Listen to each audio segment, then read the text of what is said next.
Hello ladies and gentlemen, I am BorderWise and welcome back to From the Depths, Let's Build! And today the thing we're going to be building is something that was kind of, I guess it was half requested by people and half desired to be brought into existence by myself after the tutorial I did some time ago on basic walkers. It's the combat walker Let's Build, and this generally was a well-timed build, I feel, because what with being away from my gaming PC for a while and the repeatedly, stupidly banging my head on the brick wall that is the Nita campaign on harder difficulty, I've been feeling a little bit down about my From the Depths-ness recently, so this was just nice. It turned out, I'm not going to say better than expected, but in line with what I was trying to do. So what you were seeing just now is that I was just on the fortress where I had been prototyping the weapons to stick on this thing. And so it's like, this is like a broadside walker. It's kind of not directly inspired by anything. It's basically a broadsiding ship with a lot of casemates, but it's got legs. That is what I was going for. Thankfully, that's what I ended up with. And immediately you're gonna notice me kind of hesitating a lot during this, because I'm just kind of puzzling it out as I go.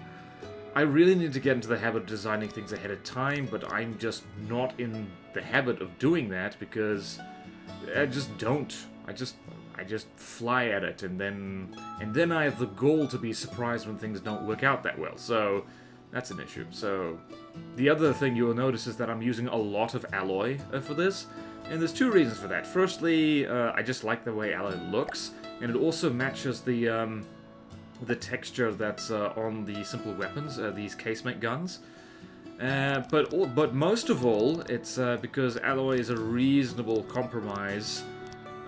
It's reasonably tough. It's not as tough as metal. It does tend to add up in expense quite a bit. But the main reason, overwhelmingly the main reason we're using it for this walker, for most of it, is because it's light. And walkers can't really get away, at least not the way I build them. They can't really get away with being really heavy, because it means that they fall over more easily. So you'll notice when I get around to building the legs in a little while, you'll notice that like, I'm telling you to notice a lot of things, which is like, it's a tall order, I know. I'm betting that by this point, some of you have already left a comment down below saying something, and you're gonna feel very silly when you finish watching the video and realize that I address it in some way or another. I know your tricks, dear viewer, ladies and gentlemen and ladies. What was I talking about? Alright, so, yeah, so also a lot of prefabbing happens in this build. Oh, like right here, for instance, I designed that particular like hull, that rack of hull-mounted guns, and then kind of thought to myself, you know what? That's not long enough. That's not enough Dhaka, and so I doubled it. And this was kind of a spur-of-the-moment thing, and you'll see the prefabs are messing up a little bit with the symmetry. Guns having the wrong idle azimuth, and here I'm realizing, oh damn it, I can't have continuous 4-meter beams because of like reasons. So yeah, just improvise in the middle there. It's just you make do with what you got in From the Depths when you're building things for the first time, because very much I was telling myself during this whole build is just like, just relax, just build the thing how you're picturing it, and just work it out as you go, because it's going to suck. Most likely, it will suck terribly, because that is the nature of whenever you build a thing for the first time, like a new category of thing. It's like here, I decide, nah, I don't like how this looks, so I'm going to change it.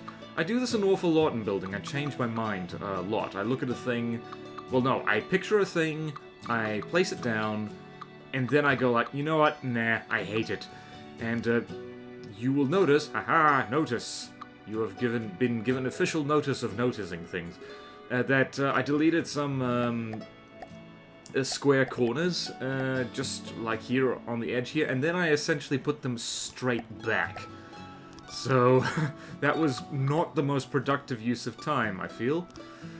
So yeah, so this like feeling out how this is. Before you...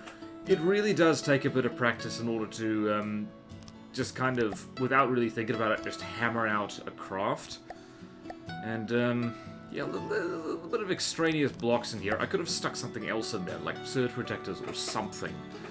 Because, yeah, it's just, I've noticed I have a bad habit of, just, how would you describe it? It's just, like, excessive blocks. Like, even with things that aren't that big, there's just too many structural blocks and not enough, like, really important blocks. And it's just, it's not good enough, eh? It's just not good enough. It's just... Because the vast majority of whatever craft you build, assuming you're wanting it to be somewhat combat effective, should be, like, in the things that make it combat effective, rather than just the basic structure holding it together. Like... I don't know, maybe I've set too high standards for myself, because that's a constant thing that I notice in the From the Depths community. Like, it's just, everybody just kind of, every so often, they just beat themselves up about, I tried to do this and it just failed, and it looks terrible, or just, etc., etc. And then I look at the thing, I go, actually, what are you talking about? This is really good. Stop being so hard on yourself. And I really need to practice what I preach there, because ye gods do I beat myself up needlessly. Like in the last Nita campaign stream I did, where I basically, essentially rage quit and went and built a canoe for therapy, which didn't work, by the way. The canoe building made me salty as well. But, yeah, it's just like, if thinking about it, putting it into perspective, I was trying to use tiny cheap little craft, to fend off, like, forces which, in terms of material cost, far, far outstripped mine. And I was getting salty, like, about it. Like, on the one hand, like, yeah. Don't play Nita on the highest difficulty unless you are prepared for pain, is the lesson. So, yeah, in case you're wondering, not doing that again. I'm gonna dial it down to something more reasonable and more entertaining, because endlessly getting my butt kicked when there's not actually a way to react to it in the moment, that's not super fun. It's kind of drawn-out torture. And I reckon some people might enjoy that, but I certainly don't.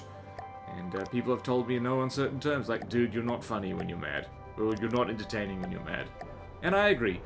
And so, getting back to what's happening on screen, you'll notice here I am futzing around with what is going to be the AI compartment. And, it's a bit of a risk to use heavy armor in a thing, especially since the body of this thing is going to get held off the ground. The thing's going to have the center of mass quite high. There's a third layer of heavy armor there for basically no reason. I get rid of that later, but, yeah, in the moment, it seemed like a good idea at the time, I guess. Yeah, there's a lot of futzing about here and changing my mind and just... Yeah, it's just figuring out how to combat Walker, essentially. And just saving there. The autosave feature I have not made full use of yet. But I believe it could be really good if you're, say, building something at like 1 AM in the morning, and you're just, you know, you don't entirely... You forget to save, and then you do something like, I don't know, your game crashes or something like that, and then you don't have to deal with the tremendous pain of hours of work just going poof into the ether. So that's nice, that's lovely, much appreciate that.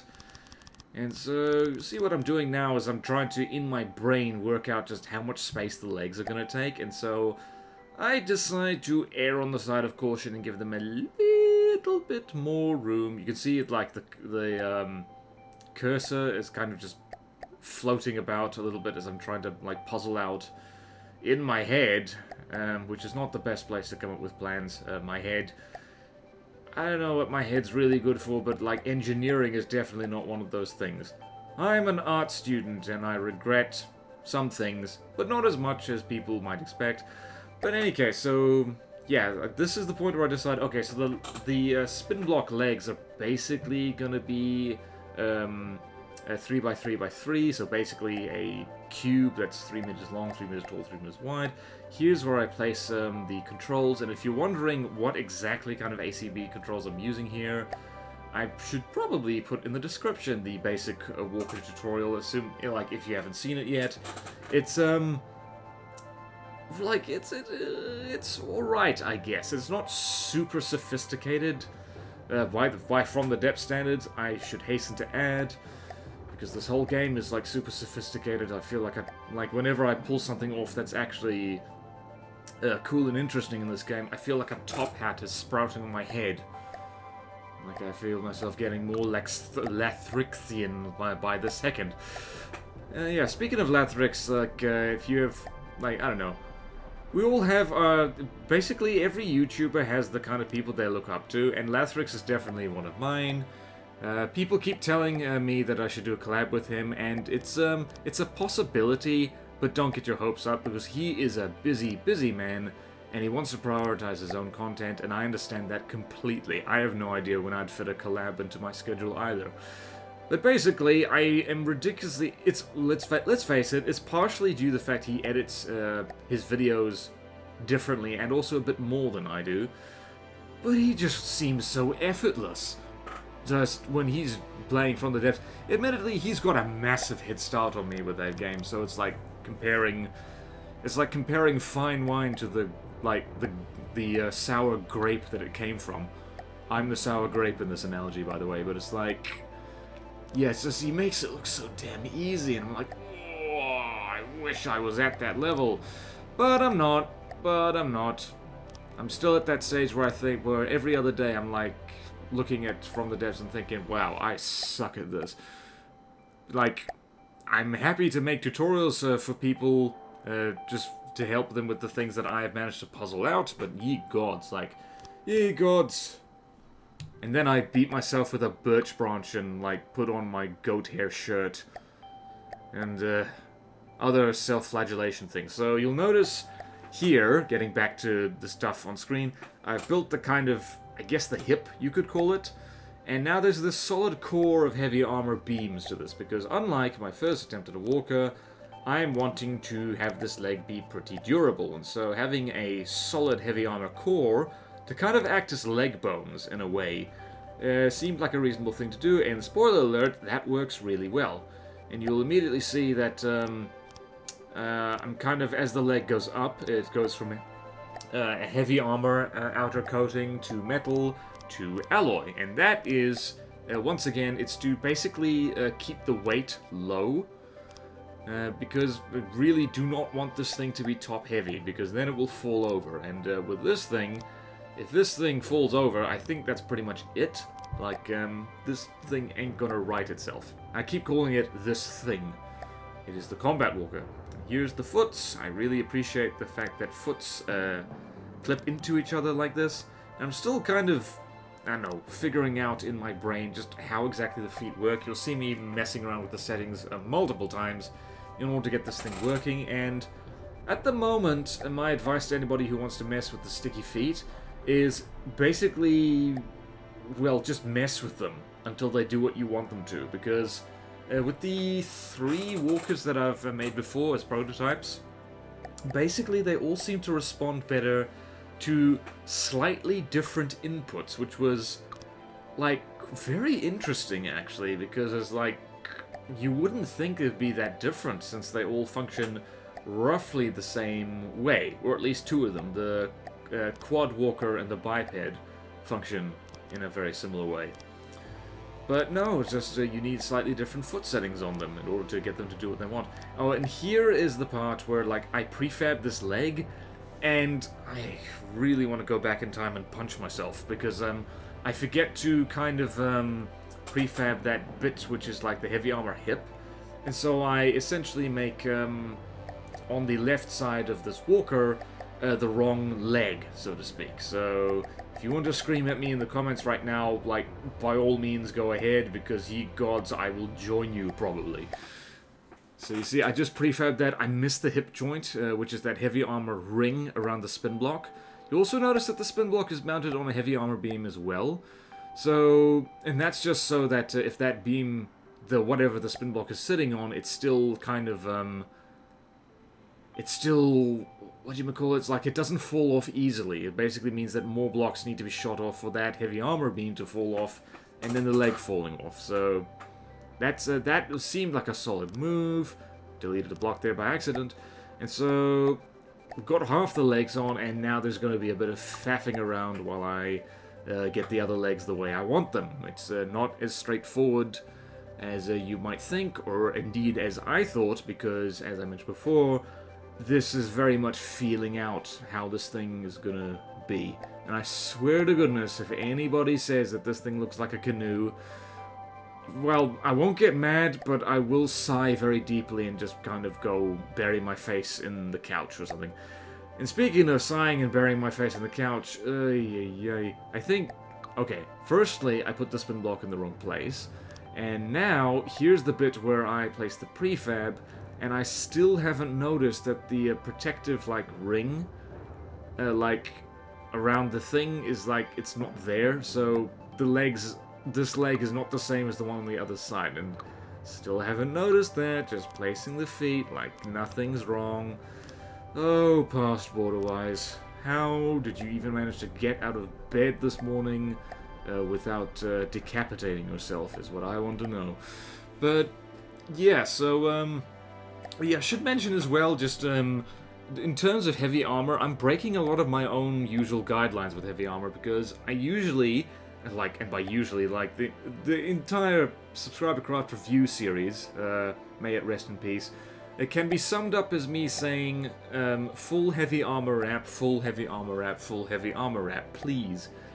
Because it's the usual story that heavy armor is just so much tougher than everything around it, is that if there's a gap in it, that gap is going to get exploited long before the heavy armor is destroyed, and so it's kind of a moot point. Basically, it means that you can't protect something. Basically, think of it like how would you describe this? Think of it like a, okay, this is the part, I think, where I realize that I've goofed. No, it isn't the part I realize where I goofed. Basically, with heavy armor, it's just, I'm not doing full wraps of it, often with this thing. Simply because, like, it's like, there's very specific points I want to keep safe, and just lend an extra bit of structural integrity to it, rather than just fully protecting a point. Like those, the actual joints of the legs, that is full wrap, technically, because it's built on a block, and it's just surrounded by the ring, and that's very well protected. And I think this is the point. No, it's not the point yet. I think it's, yeah, this is the point where I realize, hang on, what's going on here? Why is there a gap there? What's missing there? So I go there, and I look in there, and I have a squiz, and I think, something's funny here. And I don't actually realize it immediately. I look in there and think, what's going on, what's going on, what's going on? And I was thinking, like, hang on, where's all the heavy armor I put around the spin block? Where did it go? What happened? And so it's like, and then I go look at the other legs, and then I realize, and it's like, oh no, you muggins. You fool. You put your legs on wrong. What an embarrassing thing to admit at a party. It's just like, you know what, I was just, I was doing leg work earlier today, and I put my legs on wrong, and it was very embarrassing. So now, you see, I go back and I prefab the leg again. This time I actually get that, I guess we'll just call it the hip ring for now. But yeah, I get the hip ring, and then I go back here, and I put those legs back on. Story of my life is just like, put the legs on wrong, and now you gotta put the legs on right, you wally.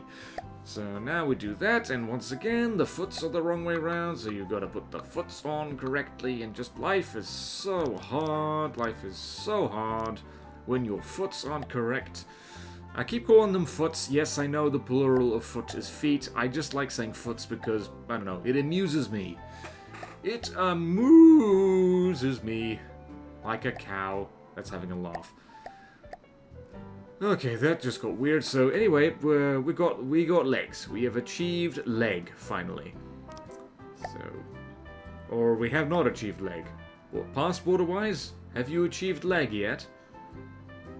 Clearly not. Oh no. Still building on the spin block. Now present, aka future BorderWise, is confused. So yeah, here's we have managed to achieve leg, and now what do we do next? I don't actually remember. I literally just recorded this stuff. You'd think I'd remember. All right. So now here we're making the front and the back, and as is per long-term habit with me, I tend to make the front and back of craft pretty much the same, because I am lazy. I like to build one end, prefab it, and then stick it on the other end, and then modify it however I need to. And I was consciously, like I was saying before, like whoever, if anybody at all, like talks about canoes and how this looks like one, I will like go bury my face in the couch, because I was consciously trying to avoid just excessive pointiness on either end. Hence that more rounded face. Because this thing, like, making this thing aerodynamic is pretty pointless. It's not going to be fast anyway. It's got legs made out of heavy armor. It's like wearing lead boots. So, basically, it really is like wearing lead boots, actually. So we're just making this kind of rounded face, I guess. And then I botched that a little bit. So here is the part where... Here's the part where just... Well, I don't know. Can't really commentate over this. We're building the face of it, really.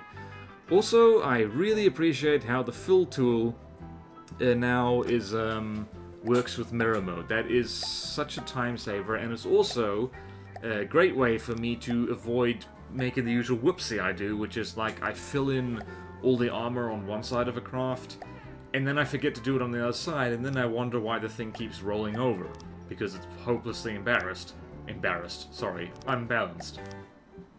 I'm embarrassed, it's unbalanced. So yeah, we're just making more pointy stuff. I do that kind of 4-meter triangle corner and inverted corner so often. I should just make prefabs of them.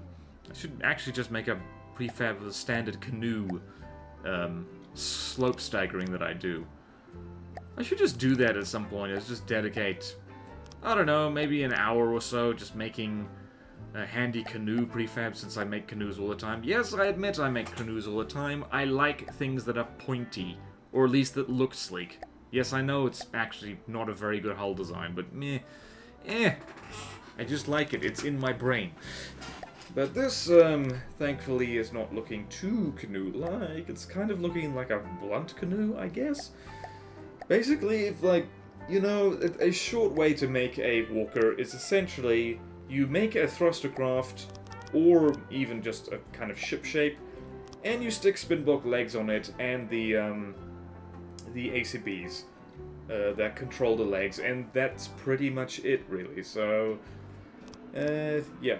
So apparently, like, speaking of walkers, by the way, like, I have been occasionally tracking the Steam Workshop for candidates for Weird and Wonderful, and it's interesting that there's some very, very beautiful looking mechs on there, but unfortunately a lot of them don't actually walk. They just kind of hover and fly, like anime style, and that's... I don't want to say that's disappointing, because they're definitely, like, gorgeous things. Like, they're, like, essentially, they are replicas of things that exist in, like, anime and video games and stuff like that. But I'm always like, like, you could make it walk, guys. Like, if I can make a thing walk, then you, lady and or gentleman, can definitely make things walk. Because I am not super good at this, or at least I still don't feel like it. So, here we are. We now have a pretty face on the front there, and booty. And this is the part where I remember, alright, we don't actually have an AI in there yet. And I just delete these blocks for some reason. I do this. Oh, and that's the bit where I remember, oh yeah, I've stuck the ACBs in there already. Whoopsie poopsie. And what are you thinking, past BorderWise? Alright, so now what past BorderWise is doing is extending that compartment. And yeah, let's see. What is past BorderWise up to? Oh yeah, here we go. So at first I thought I could power this thing off entirely off RTGs. Spoiler alert, that doesn't turn out well. RTGs are just, you know, I'm less fond of them than I used to be. I do have to say, simply because they're just so expensive, and they're really power to volume inefficient. Like in a 3x3 space where you or rather a 3 by 1 by 4 space, so basically that's 3 4-meter long RTGs, you can stick a fuel engine that's like multiple times more powerful, and it's not even funny, or even a steam engine. Oh my goodness, steam engines! I need to learn how to.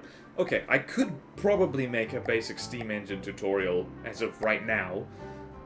I don't think that would go incredibly well, because, I don't know, like, I feel that I do better tutorials when I have a thorough understanding of the thing at hand, and just, like, when, you know, I not only know how to do a thing, but know how to make it, like, somewhat decent as well. Of course, that hasn't stopped me before. Goodness knows the basic Walker guide had some pretty funky craft in it that was possibly not ready for display yet. Actually, yeah, I should make a bipedal combat Walker. That would be pretty dope. Yeah, I should try and make a front-sider for that. Oh, the possibilities. It's easy to get ambitious and from the depths when you're watching someone else do it, even though in this case, the someone else in question is me about an hour ago. Oh boy. And this is the part where I realized, hang on, what's that heavy armor doing there? Get out of here. Don't need you.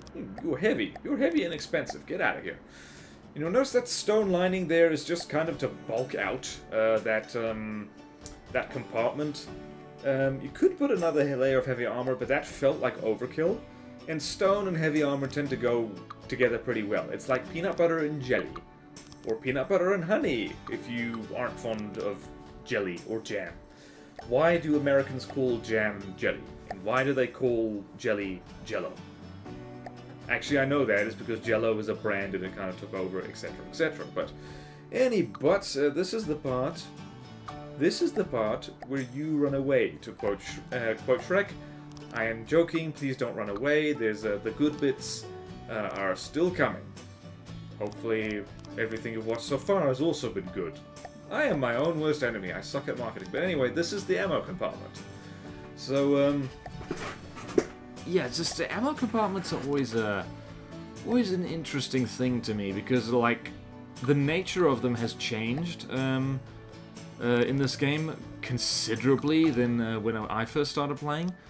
Because now you can get away with pretty small ammo compartments, but deacons, hell, when they explode, they really explode. Like, they were already explosive, but these days, if you are foolish enough to not protect them adequately, and particularly if you put them too close to something important, wow, they go off like, well, they go off like ammunition. And so I've got 2 ammo compartments because I was actually planning to put missiles on this, but I didn't get around to that. Again, spoiler alert, I keep spoiling my own videos. What's wrong with me? Why do I do these things? Okay, so here is the not-so-secret ingredient of these kind of simple walkers, and that is PID control. So they're basically more thrustercraft with moving legs than anything else, because that's easier. You try and keep something stable just with the legs. That's really damn complicated. It's just so much easier to have, like, just roll and pitch jets on it, and that's Bob's your uncle, that's all she wrote. This thing probably doesn't even need them, because this thing stands so steadily. But, yeah, I might actually try removing those roll thrusters, because, like, it almost feels like they're not needed. But what is needed is for this thing to go a lot faster. Actually, that is an advantage of walks I just thought of. This is because if you stick something on legs, it doesn't have a lot of... I just realized that it's a kind of pointless thing, because you can accomplish the same thing with wheels. Yeah, that's the flag to remind me which end is the back of it, because I still don't see the big front text. Yep, that one. I always, for some reason, I just have a blind spot with that. I just miss it completely. Still, I barely acknowledge it. There's a new block connection system doing its thing. But what was I talking about? Oh yeah, so it's just with I was gonna say with walkers is that because you have a small contact area with the ground. You can make them go pretty fast if you stick a lot of thrusters on them. But exactly the same thing applies to anything with wheels, so never mind. The main reason to make walkers is still, as ever, it's just, you know, style points. It is for giggles. And by the way, I'm not sure when I'm gonna pull up the V menu again in this recording, but this thing is well over the Ashes volume limit, so it's not something that I would consider super optimized for campaign play. Well, especially if you want to challenge yourself and stay within the Ashes volume limit, because, yeah, this thing was over 2,000 volume before I even stuck the legs on it, but, yeah, so, this is very much a 4Giggles thing. I'm not even sure this thing will make it into my Ashes playthrough, which I am still doing. Still gonna do... Oh, yeah, here is where I'm testing the legs and see if they can move it forward. They can't, largely because that spin block control doesn't play well with just, like, manual player controls. So, yeah, they're not working. And so here's where I decide to mess with the feet a little bit. And yeah, it's like, it's not really working. I really do like the broadsiding gun compartments on this thing. I actually said, like, earlier, I believe, that this wasn't kind of inspired by anything. Let's face it, it is inspired by something. It's inspired by the Mammoth Mark II from Command & Conquer, the big quadrupedal walker thing. And yeah, so yeah, it is very much inspired by that, but not. It's also at the same time it's very different. It's like it does not. It looks superficially similar, but it doesn't like behave the same way. It also ends up looking a little bit ridiculous. You would have seen right at the beginning of the video the kind of turret that I made for this thing, and I'm not actually sure about that thing in hindsight. It's simply because it's like. It's a little bit too bulky and not exactly enough firepower for what it can do. I really should just replace it with something else, but yeah, maybe. Also, like, we'll see if you, well, like, when you see it function, tell me down in the comments whether you think we should keep it. Yeah, this looks really mammoth-like now that I'm looking at it. Jeez, there's a lot of guns on this thing already. Also, the shell type, I should mention. I haven't placed that down yet. It's essentially... It's a, let's see if I remember this. It is a squash head, a high explosive flak timed fuse with 3 gunpowder, I believe? Or was it 4 gunpowder? Yeah, it was 4. So, there's something wacky going on with simple weapons right now. They seem to be really inaccurate. That could be just the detection settings I end up using. Or it could be the fact that I forgot to set the minimum accuracy on them. That's a distinct possibility.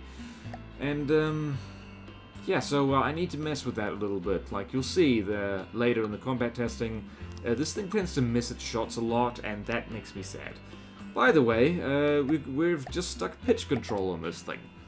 And so, it barely needs it, actually, because it's weird. It's kind of weird. It's the opposite of real life, is that the bigger you make your walker in this game, the more stable it gets.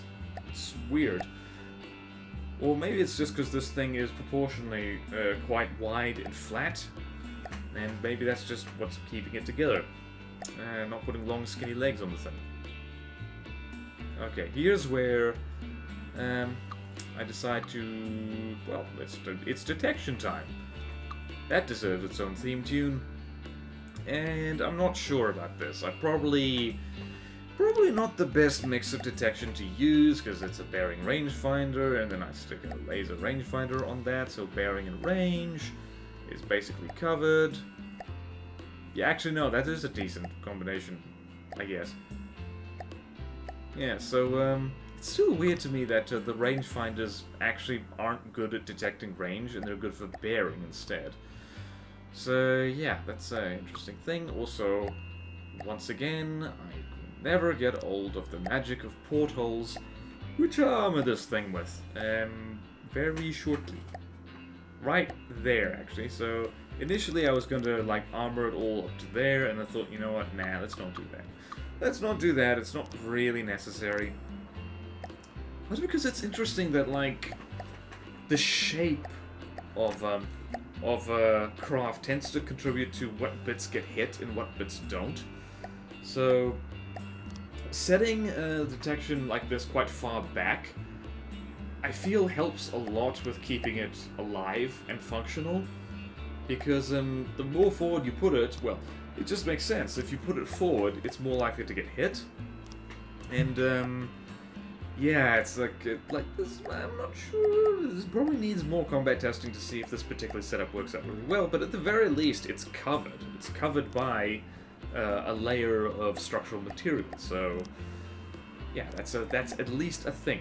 Also, this is one of the rare moments I can give myself a wee golf clap for foresight, because I deliberately left extra space in the AI compartment for general purpose processing cards, because I just knew that I was going to need to place more of those cards down. And yeah, so at this point, this is where I managed to remember, oh yeah, just stick a porthole up there. Yeah, good. So now we've got nice embedded detection, I can see out, and I just remembered I should probably find an excuse to stick a radar somewhere on this thing. I didn't actually do that in this recording, once again, spoiling my own video for you, but yeah, it's just it's a good idea to have as a wider range of detection as possible, because they all do slightly different things, and do different things better. In particular, radar, I believe, is needed for a particular setting on the aim point selection card, like the aim at clusters of blocks, which I really should use more, because it's lovely, and I just keep forgetting it's there. So yeah, that's the kind of the cursor from the depths. There's so much in this. It's just, you can get really specialized and good at a particular thing, and then you could just completely forget, like, things that other people find really basic and obvious. It's like people for literally years were trying to tell me how to build a plane, and it just wasn't going in, and then just one day, I figured out how to make a decent plane. Like, my way, so to speak. My way or the highway. With walkers walking on the highway, probably damaging the road surface. Like, can you imagine something this big and expensive walking on tarmac, and just the damage it would do? Be a real problem for road repair. So yeah, so here's the bit where I decide, yes, more GPP card. GPP. I know how many P's there are. Multiple P's in a pod. Right, and what are you thinking, BorderWise? What are you thinking, past BorderWise? Okay, I think, yep, this is the part where I decide to place the thing I prefabbed earlier, which is the ammo. And at this point, I always kind of forget where exactly to stick the ammo controllers. In this case, I decided, you know what, you might as well just stick it in the ammo compartment, because if the ammo compartments get ruptured, the thing can't fire anyway, so you might as well. Also, it's snug there in heavy armor and doesn't need its own compartment. And I put 2 of them down just for redundancy. I believe that if one of those controls gets destroyed, or is rendered invalid, like, guns will automatically switch to the other one. I don't know that for certain.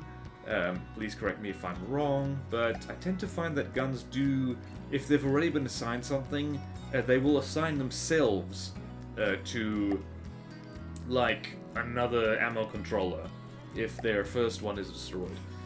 So this is the part where I'm just happily copy-pasting settings. Probably could be more generous with the firing arc on these guns, but, like, don't want to risk it. I think this thing shoots itself already, somehow. I'm not sure how it does that, but pretty sure it does. It's a good thing I'm watching this back for essentially the second time, because it means I can actually keep an eye out for that. Also, if my voice keeps sounding slightly different, it's because I keep adjusting my position here, because I am terribly unprofessional, and I'm either leaning back way too far or leaning forward in a very unhealthy, slouched position. I'm leaning or slouching, there is no in between. I need to work on my back exercises. So, what is we doing here? Like, actually looking at this, I quite like the overall shape of it. Just looks like, it looks like a very compartmentalized thing. And here's the bit where, oh ye gods, I just realized this, is that I decide to put the main detection mast, so to speak, forward. And then later, I end up deleting that and sticking it in the middle anyway, because I need to raise the thing. Because a turret ends up blocking it, so... This is once again BorderWise changing his mind on the fly, just being like, oh wait, never mind, nope, we're doing it the other way. And so yeah, I go slightly over-enthusiastic on the portholes here, because the wireless receiver does not need to see out of the vehicle. It's fine, you can just stick a block in there. Not a fan of the way I usually do detection masks. I kind of hate using single blocks like that. It's just as well that I change that later. But, whoopsie daisy, wrong inverted corner, there we go. And, yeah, just, I cannot get over just how helpful those portholes are, really. Portholes and ducts are your best friend when it comes to, well, many things, really. Like, never leave home without them. I never leave home without a porthole and a duct in my pocket. Just in case I need to armor up detection, or some kind of propulsion, or in fact engines. Like, the ducts that are meant to be used for like allowing a propulsion to like be embedded inside a craft, they actually render like an engine exhaust, or at least the hull exhaust, almost like superfluous, and you'll see that later because the way those blocks interact is just, yeah, they allow a free airflow without, you know, any problems. So yeah, that's probably finally enough GPP, PP, PPG, GPP. And this is the part where I decide, okay, so can this thing move just with its legs? Can it do that? And stupidly, I pricked naval, like, I've recently been trying to give naval another chance, and I don't know why, because, like, the only advantage it has over broadside is because you can set it to longer range, and that's literally it, because broadside is just, it's just more idiot-proof, just all the time in general. And so, yeah, this is the part where I think, like, can I get this puppy moving? And the answer is nope. It is kind of moving, but also not really. Them legs are going, and they're not going enough. So this is where I try and mess with the feet a little bit. And I think I do actually stumble on the correct formula, but it's just, it doesn't work with it because the thing is actually just too heavy. So this is the part where I say, screw it, we are turning this into, we are sticking jets in this thing's bum in order to make it go faster. Should have painted it red at the same time to make it go faster. Warhammer 40k wouldn't lie to me. But, yeah, so this is kind of the problem with, yeah, and you'll see right now, it's just, there's 4 jets there, nothing. Absolutely nothing. And then I remember that turning thrusters are a very good idea. So yeah, this is basically a big, weirdly knobby thruster craft with legs. That's how we do things here. That's how we make our walkers. I think it actually now looks a little bit like a submarine with that mast. But not a canoe. No, I don't care what you say. It's not a canoe. Stop. Maybe you're a canoe. Maybe you're projecting on me your canoe-ness. Did you think about that? I don't think you thought about that. So anyway, yeah, I do over the turning thrusters again as well. Why do I keep changing my mind about things? I just do that all the time. So do that, and then I try and do that, and like nothing is happening, and I think what happens here is, yeah, this is, yeah, I just decide screw it, let's put in a big jet.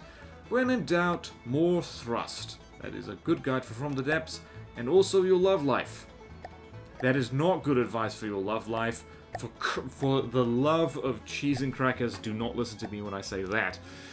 Okay, so, Putting ducts in, ducks, quack, quack.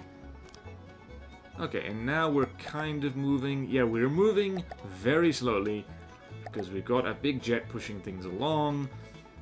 Cue Jurassic Park music, which I cannot use too much of because I will get sued by Michael Crichton and also by Steven Spielberg, and that's a lot of money. And here's where we finally get this bad boy moving. It's lovely.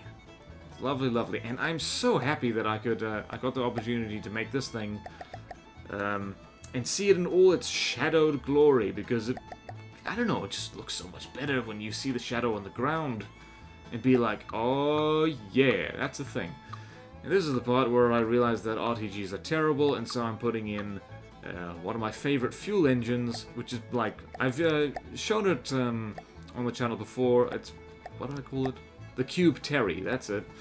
Because it's just a lovely, it's a 3x3 little injector engine, and it's so beautiful. It fits everywhere.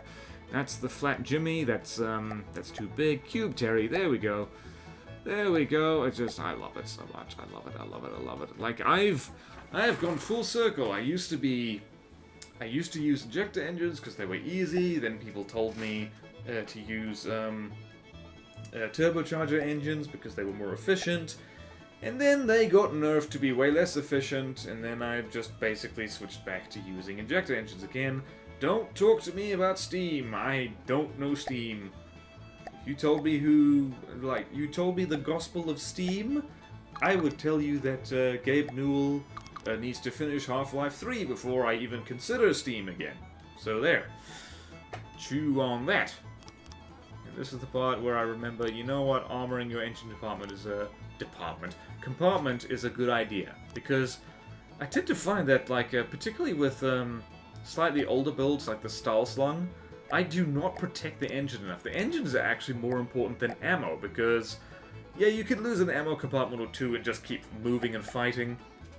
But if your engines get shot, that's immediately your movement, that's your active defenses like lambs. If you're using energy weapons or railguns, like, there's your offense taken out as well. So engines are actually really important. Like, you cannot skimp on them. And again, here is where I'm breaking my kind of rule of full heavy armor wrap, because there is basically a gap in the wrap, so to speak, where it's just alloy blocks filling it in, and I'm leaving that as is because I'm not actually anticipating this thing getting hit from above that much. I probably will have to go back and, like, replace that with heavy armor, because let's face it, like, I sometimes overestimate the armor I put on things. Like, I'll put 2 layers there and I think, oh no, that should be right. And then it gets melted. The cruiser that I made and actually shared on social media a few days ago, I tested it against the Dorado, which is, I really need to make a most wanted on that thing, because ye gods, its mere existence annoys me. But anyway, that thing, it was embarrassing. That thing curb stomped that cruiser like nobody's business. Partially because the Dorado is a hard counter to ships. I think that's what it's designed for. But also because the turrets on that cruiser are actually not very tough at all. And when they get hit from above, which the Dorado, it only hits you from above, the cheeky bugger, yeah, it just dies really easily. Oh, by the way, yeah, you would have just seen the air ducts that I use instead of exhausts, because the air ducts are actually tougher, and you don't need to link up the exhausts exactly. And here we go, we're sailing on, probably going to hide the particle effects from those thrusters. And that's beautiful, looking good, looking sexy. Not sexy enough though. This is the part you will notice, where I decide, you know what, we need more thrust. We need more thrust in our love life and also on this walker. And so we're going to stick big thrusters on there. Get these little thrusters out of it. That's insufficient thrust. You won't please anybody with that level of thrust. You need the big thrust. Am I saucy enough for you yet? Because I'm too saucy for myself. So anyway, once again, the miracle of ducts, hiding the thing deep within the structure of the thing. And yeah, so it's pretty self-explanatory. And also, praise cheese for the new transition blocks able to make this like more smooth, because I was looking at this thinking, okay, how do I not make this look like a dead squirrel in terms of aesthetics? How do I do this? Okay, so yeah, transitions, so many blocks, lovely, lovely, lovely blocks. Oh yes, and there it is, and yep, it's not perfect, I'd say, but it's perfect. It is perfect enough. It is adequate levels of perfect.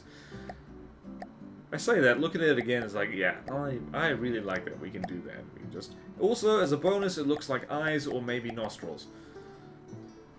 And so we're over here, and we're looking really good. We're looking good, and thankfully, the thrust is good enough for the thing to essentially pirouette in place.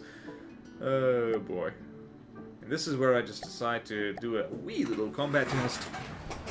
And this is the part where you can see how the thing, it's not super accurate with those guns. It is going along at 20 meters per second though, which is impressive considering that it, like, you know, it's got the one thruster on there and like not super like fast legs. So yeah, it's firing, and yeah, you would have seen, yeah, it's whiffing an awful lot. And this is where I check it. Yeah, some of it just hit the ground in front. And this is where I don't actually know. I'm not sure why I said this is where. I don't remember things. And so this is basic combat test, just seeing if the broadside guns do the thing they should do. And yeah, comment on the shells again. Squash head, HE, flak, timed frag, not timed frag, timed fuse. Not super good, because half the time the time fuse seems to detonate like way too early. So I'm probably going to fix that, probably going to change that, and this is the turret I was talking about. I think it looks adorable, and yeah, it is quite bulky. It is a chunky turret. And this is the part where I realize that, yeah, the freaking radar, well, not radar, the 360 camera is now blocked by the wee turret, and that's no good, babe. So I go over here and I prefab it and I get ready to stick it somewhere else. There's a lot of guns on this thing. Yeah, this is not a particularly meta build. I do have to say, not particularly. I am fond of the way I tend to do this. I want not a huge amount, but it's a thing I've discovered is just instead of putting a local weapon controller to control, say, like a simple weapon or secondary weapon, instead of putting it underneath it, as I've almost always done, putting it behind it actually makes a lot of sense, because it means that the weapon itself is acting as protection for the local weapon controller, because if the weapon's destroyed, okay, fine, it doesn't matter if the local weapon controller is destroyed, because the thing it was controlling is gone. And it also means that it just basically means you're more likely to lose the weapon before the controller, which is preferable. If you lose the controller first, then it's like, since it's much weaker, it's more likely to die, and then it's like, well, great, now I've got a big, fat, expensive weapon that's not able to do anything. And now here's the thrilling footage of me setting, what do we call it, the firing arcs of these guns. I just like this little turret. I made this like that because, I don't know, it's those turrets are mostly for looks, let's face it. They're like kind of faux naval guns made with simple weapons. This thing is actually almost entirely armed with simple weapons. I'm not sure why I did that. I didn't feel like planning ahead, as you can probably guess. And so it's easier just to, with simple weapons, you just stick them anywhere and they'll probably work. And yes, this thing desperately needs missiles. Alright, I think this is the part where I get a text on my phone from someone, and it's actually a kind of an important text and I need to deal with it, so I'm kind of just multitasking right now, just trying to wrangle that and also record, because of course I'm such a consummate professional. Oh my word, pass BorderWise. And my phone was on silent. It's just when my phone decides to vibrate, you know it. You know all about it. And so you can just enjoy the view of the seagulls right now. And now we're back, and now I'm thinking... This is the part where I realize, oh, I should probably spawn in something to shoot, simply so people have something to look at while you know, while I deal with stuff. And then I was like, oh no, I need to put the detection mask back down so I can shoot properly. And then I look at the time and I'm like, well, I might as well just finish the vehicle.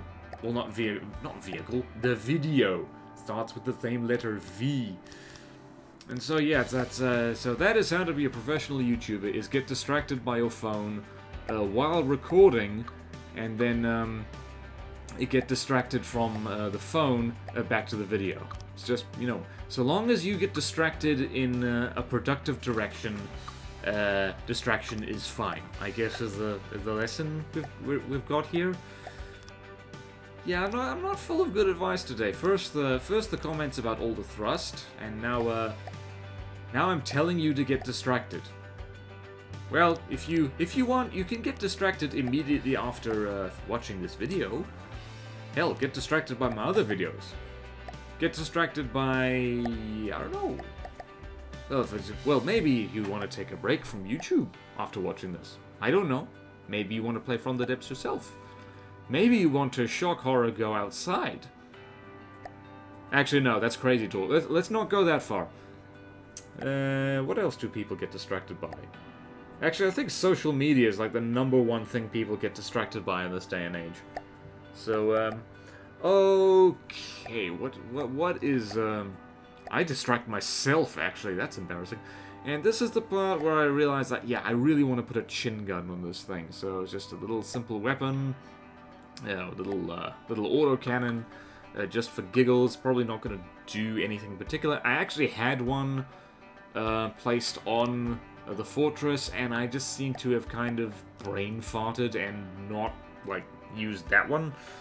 So instead, I build from scratch, and I completely cock it up because I used the wrong kind of turret. I keep doing this. I use the elevation-only turret when I'm meaning to click on the 2-axis turret, which is a gigantic whoopsie, and yeah, you should laugh at me for that. Go on, laugh. Please laugh. Yeah, that's definitely a way to get people to laugh, is just to beg them. Please laugh! Validate my existence. So anyway, this is where I just, like, this is the part you will notice that I'm placing a local weapon controller, and just, there's a 3-meter beam, just so the thing's not exposed on the inside. And, yep, there we go, there's the elevation-only turret, and once again, I only figure this out later, when it's not turning and aiming, and I just cannot figure out what's wrong with it. And at this point, I was like, I do admit I was kind of rushing because I needed to deal with the stuff that was happening on my phone sooner rather than later. Actually, in retrospect, it wasn't that urgent. It was basically a text saying that the time and place I needed to be for a thing, and honestly, like, I really should not have panicked. Really shouldn't have. It was not urgent at all. But alas, past BorderWise, as you've probably noticed, is not super good at prioritizing where his attention should be, so that's fun.